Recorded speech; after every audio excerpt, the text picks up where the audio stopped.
Dans le pays de Dieu, tout est unité et charité, joie et paix. Mais voilà, la peur du diable fait voir partout.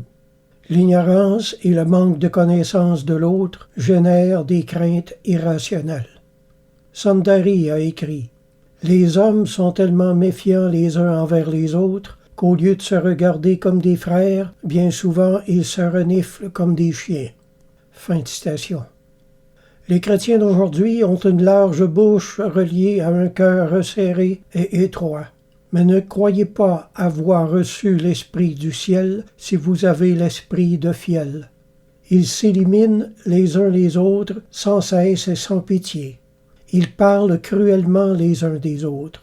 L'orgueil ne fait pas de compromis, mais les humbles pratiquent une tolérance charitable. L'humilité est nécessaire à l'unité. Ceux qui ne veulent pas de l'unité sont encore dans cette boue épaisse de l'orgueil et de la paranoïa religieuse. Vous, les protestants radicalistes, vous pousseriez les portes de l'enfer vous-même pour y jeter tous les catholiques si vous en aviez le pouvoir. Meurtriers que vous êtes. Vous dites n'annoncer que la vérité. Mais comment osez-vous imposer la vérité avec tant de rudesse alors que vous l'avez reçue de lui avec tant de tendresse? La reconnaissance s'impose à toute âme bien née. Seul l'ingrat, c'est-à-dire un monstre parmi les hommes, n'a point cette mémoire fidèle du cœur. La parabole du serviteur impitoyable est vraiment à relire, mes amis. Si quelqu'un croit être religieux sans tenir sa langue en bride, mais en trompant son cœur, la religion de cet homme est vaine. Jacques 1, 26. Mon cri est le suivant. Revenez à la charité dont vous vous êtes départis et embrassez-vous fraternellement de tout votre cœur. Quelques-uns comprendront l'amour fraternel, mais les autres s'enliseront dans la haine et l'essolement. Le monde sectaire possède une multitude d'ennemis imaginaires. C'est ce qui les fait se terrer dans leurs églises comme dans un bunker. L'Évangile selon Luc, chapitre 9, versets 51 à 56. Lorsque le temps où il devait être enlevé du monde approcha, Jésus prit la résolution de se rendre à Jérusalem. Il envoya devant lui des messagers qui se mirent en route et entrèrent dans un bourg des Samaritains pour lui préparer un logement. Mais on ne le reçut pas parce qu'il se dirigeait sur Jérusalem. On le sait, les Samaritains et les Juifs étaient ennemis. Les disciples Jacques et Jean, voyant cela, dirent « Seigneur, veux-tu que nous commandions que le feu descende du ciel et les consume ?» Jésus se tourna vers eux et les réprimanda, disant « Vous ne savez de quel esprit vous êtes animés, car le Fils de l'homme est venu non pour perdre les âmes des hommes, mais pour les sauver. » Et ils allèrent dans un autre bourg, simplement. Ces pauvres Samaritains ne sauront jamais ce qu'ils ont manqué. Combien de malades auraient pu être guéris, combien d'âmes languissantes et moribondes auraient pu être sauvées.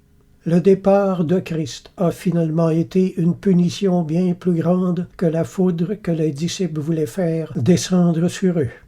La pire punition qui frappe d'ailleurs toutes les églises sectaires est bien celle d'être laissées à elles-mêmes, coupées des autres et de leur bénédiction. Ce n'est généralement question que d'une quinzaine d'années avant que les membres d'une secte se dessèchent et que leur dévotion ne périsse. Les protestants et leur lynchage sommaire des catholiques soulignent leur propre corruption de cœur et signent leur propre condamnation devant le Seigneur. Tous les croyants ne forment, écoutez bien ceci, tous les croyants ne forment qu'un seul corps de Christ, chacun pour sa part. Et toutes les églises ne forment qu'un seul royaume de Dieu, chacune pour leur part. Frères et sœurs, nous avons un seul et même Père. Cessons de chercher à nous distinguer et à nous élever les uns au-dessus des autres. Philippiens 1, 15 et 17. Quelques-uns, il est vrai, prêchent Christ par envie et par esprit de dispute. La traduction Maretzou a rendu par un esprit de jalousie, et une autre par un esprit de rivalité. Mais d'autres le prêchent avec des dispositions bienveillantes, tandis que ceux-là, animés d'un esprit de dispute, annonce Christ par des motifs qui ne sont pas purs et avec la pensée de me susciter quelque affliction dans mes liens. Voyez-vous, il y a tellement de chrétiens évangéliques qui croient ne pas avoir annoncé l'Évangile s'ils ne détruisent pas l'Église catholique en même temps. Et ça, mes amis, c'est un grave tort. Dans un certain village au Québec, un tout petit village en fait, j'ai compté 5 ou 6 églises de différentes dénominations. Dans un certain cas, 2 églises étaient l'une en face de l'autre de chaque côté de la petite rue. Il y a environ 150 ans, toutes ces églises étaient actives, mais aucune d'entre elles n'avait la même théologie et elles rivalisaient les unes avec les autres. Toutes ces églises ont fini par fermer leurs portes. Incidemment, aujourd'hui, la seule église qui est encore en service est l'Église catholique. Ça fait quand même réfléchir, pas vrai? Il leur est arrivé ce que le Christ avait prédit. Tout royaume divisé contre lui-même est dévasté, et une maison s'écroule sur une autre. Luc 11, 17. Une église s'écroule sur une autre également, et mènera à la dévastation aussi. Dévaster signifie détruire profondément, ravager, mettre en ruine. Est-ce bien là ce que vous appelez construire le royaume de Dieu et annoncer l'Évangile? 5 églises protestantes, avec la pensée de susciter quelque affliction à l'Église catholique, ferment leurs portes. Voyez-vous, Dieu ne bénit pas les motifs qui ne sont pas purs. Ces églises existent encore aujourd'hui, sont encore là. Je veux dire que leur bâtisse existe encore. Une a été achetée et transformée en maison privée. Les propriétaires ont même gardé les fenêtres en vitraux qui finissent en pointu vers le haut, vous savez. Une autre a été changée en garage automobile et ils ont gardé le petit clocher sur le toit. Quel beau témoignage! Une autre a été changée en restaurant. Je suis allé à l'intérieur et j'ai parlé avec la propriétaire. Elle m'a fait remarquer qu'elle avait gardé la chaire de l'ancien prédicateur à l'arrière. Il y avait maintenant, derrière elle, un bar. Tout ceci en témoignage de la honte que portent en elles-mêmes toutes les divisions protestantes. L'Écriture dit « Car c'est à cause de vous qu'on calomnie le nom de Dieu parmi les nations. » Romains 2, 24. Car ne l'oublions pas, l'unité fraternelle par la charité agapée fait partie du vrai témoignage chrétien. Selon ce qu'a dit le Maître, afin que tous soient un, comme toi, Père, tu es en moi, et comme je suis en toi, afin qu'eux aussi soient un en nous, pour que le monde croie que tu m'as envoyé. Je leur ai donné la gloire que tu m'as donnée, afin qu'ils soient un comme nous sommes un. Moi en eux et toi en moi, afin qu'ils soient parfaitement un et que le monde connaisse que tu m'as envoyé et que tu les as aimés comme tu m'as aimé. Jean 17, versets 21 à 23. L'unité des croyants est donc inséparable du vrai témoignage chrétien, tandis que les divisions d'Église sont l'anti-témoignage qui sème le doute au sujet du Christ et de l'amour qu'il porte à ses enfants. Le père de Lamennais a écrit « Là où l'amour corrompu de soi, là où la nature vit encore, l'union à Jésus-Christ n'est pas complète. » Je vais parler maintenant de l'amour de la théologie.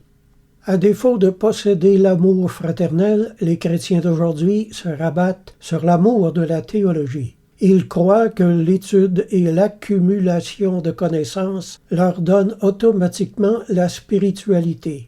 En fait, plus ils ont de diplômes et plus ils se croient grands. Les études en théologie ne rendent pas spirituel, ne rendent personne spirituel. C'est bien plutôt le contraire. La connaissance enfle, mais la charité édifie, nous dira saint Paul en 1 Corinthiens 8, 1. Une autre traduction a rendu, mais l'amour construit le caractère. Une enflure est une anomalie. L'enflure donne une estimation exagérée de la vraie taille du membre enflé. De même, la connaissance intellectuelle donne souvent un faux sentiment de croissance spirituelle. Non seulement ça, mais chaque petite église protestante ou association d'églises fonctionne avec des croyances théologiques bien précises et s'y enferme. Leur unité est basée sur leur théologie particulière. L'amour fraternel n'y occupe qu'une place de second rang. Dans ces petites églises, il y a trop d'emphase sur la théologie, ce qu'il faut croire ou ne pas croire, et pas assez sur la ressemblance à Jésus. Le caractère de Jésus, c'est avant tout son amour. Je vous donne un commandement nouveau, aimez-vous les uns les autres. Qu'est-ce que ça veut dire, ça? Ça veut dire 1 Corinthiens 13 et vous, les uns les autres, comme je vous ai 1 Corinthiens 13. Aimez-vous comme je vous ai aimé, c'est-à-dire d'un amour sacrificiel. Vous aussi, aimez-vous les uns les autres. À ceux-ci, tous connaîtront que vous êtes mes disciples si vous avez de l'amour les uns pour les autres. Jean 13, 34-35. Je fais remarquer le temps du verbe connaître. À ceux-ci, tous connaîtront. Jésus était en réalité en train de prophétiser au sujet de l'Église primitive, qui avait un excellent témoignage sous ce rapport. L'histoire confirme d'ailleurs la grande charité qui animait les premiers chrétiens et dont le monde se souvient encore. Tertullien, au IIe siècle, atteste qu'il en était ainsi en rapportant ce que les païens disaient des chrétiens. Voyez comme ils s'aiment. Malheureusement pour nous aujourd'hui, les gens reconnaissent souvent les chrétiens évangéliques à leur esprit étroit, à leur esprit de dispute doctrinale et à un esprit de secte qui fait peur et repousse les gens du dehors. Le caractère de Jésus, c'est avant tout son amour de l'humilité. Il a dit en effet « Car je suis doux et humble de cœur » Matthieu 11, 29. Il y a de multiples exemples de cet amour et de cette humilité dans les Écritures. Par exemple, Romains 12, 10. Par amour fraternel, soyez pleins d'affection les uns pour les autres. Par honneur, usez de prévenance réciproque. Les premiers chrétiens imitaient Jésus. Ils ne croyaient pas que ce précepte ne dirigeait qu'aux croyants de votre Église, car il se dirige vers tous les croyants de toutes les Églises. Il faut cesser de penser uniquement localement. Élargissez votre amour, car c'est la volonté de Dieu que vous grandissiez en amour. Il en va de même de l'amour de la douceur, l'amour de la paix fraternelle et l'amour de la sainteté. La théologie, là, chez les évangéliques, ne sert qu'à diviser.